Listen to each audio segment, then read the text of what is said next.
മക്കളെ, welcome to Salam learning. Anitha miss ആണ്. ഇന്നത്തെ ക്ലാസ്സിൽ നമ്മൾ വാഹനങ്ങളുമായി ബന്ധപ്പെട്ട കുറച്ച് കടങ്കഥകൾ പരിചയപ്പെടാം. അപ്പൊ എല്ലാവർക്കും once again welcome to Salam learning.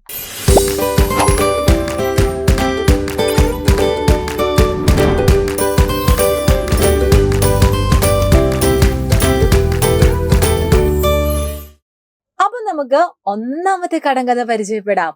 കൈയില്ലാത്തവൻ കാലില്ലാത്തവൻ ആറു നീന്തി കയറി. എന്തായിരിക്കും ആൻസർ? കയ്യും ഇല്ല കാലും ഇല്ല, ഈ പുഴയിൽ കൂടെ. ആറ് എന്ന് പറഞ്ഞാൽ എന്താണ്? നദി, പുഴ എന്നൊക്കെയാണല്ലേ അതിന്റെ ഉത്തരം.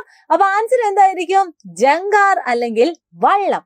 ഇനി അടുത്തത് മൂളും വണ്ടി മുച്ചക്ര വണ്ടി. യെസ്, 3 ചക്രമുള്ള ഒരു വാഹനത്തെ പറ്റി നമ്മൾ പഠിച്ചിട്ടുണ്ടല്ലേ. നമ്മുടെ സാധാരണക്കാരുടെ ഒരു വാഹനമാണ്. പട്ടണത്തിലും അതുപോലെ തന്നെ ഗ്രാമങ്ങളിലും നമുക്ക് കാണാൻ വേണ്ടി പറ്റും. ഈ വാഹനം ഓടുന്നതിന് നമ്മുടെ ഇന്ധനം വേണം. ഒന്നുകിൽ പെട്രോളോ അല്ലെങ്കിൽ ഡീസലോ, അങ്ങനെ ഇന്ധനം ആവശ്യമാണ്. ഏതായിരിക്കും ആ ഒരു വാഹനം?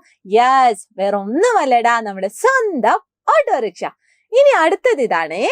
ചത്ത കാള വടിയെടുത്താൽ ഓടും. ഒന്ന് ആലോചിച്ച് നോക്കിക്കേ. ഒരു ഹിന്റ് മിസ് പറഞ്ഞു തരാം. അതിന് ഫ്യൂവൽ അല്ലെങ്കിൽ ഇന്ധനമൊന്നും വേണ്ട. എന്തായിരിക്കും അതിന്റെ ആൻസർ?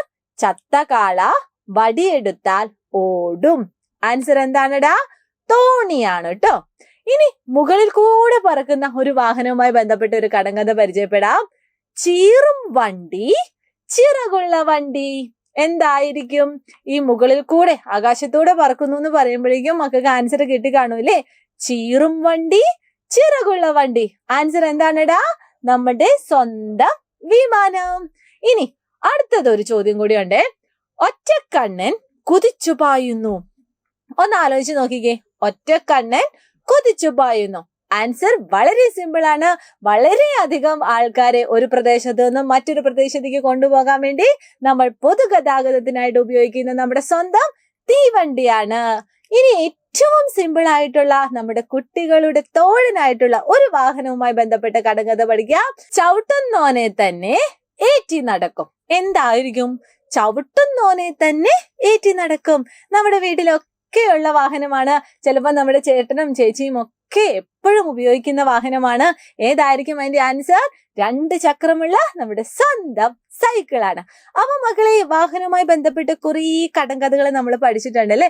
അപ്പൊ മക്കൾ എല്ലാവരും എന്ത് ചെയ്യുക? ഇതുപോലെ കുട്ടി കുട്ടി കടങ്കഥകളുമായിട്ട് ഇങ്ങനെ ഇടയ്ക്കിടയ്ക്ക് ഇങ്ങനെ പരിചയപ്പെടണം. ഓരോ ചാപ്റ്ററിലും നമ്മൾ ഇതുപോലെ ഓരോ കടങ്കഥകളൊക്കെ പഠിക്കുന്നുണ്ട്. അപ്പൊ ഇനി മിസ്സിന് അടുത്ത യൂണിറ്റിലെ ഇതുപോലെ ഇൻട്രസ്റ്റിംഗ് ആയിട്ടുള്ള കടങ്കഥകളുമായിട്ട് വരാം. എല്ലാവരും ഹാപ്പി ആയിട്ടിരിക്കുക. നമുക്കിനി അടുത്ത ദിവസം കാണാം. Bye bye.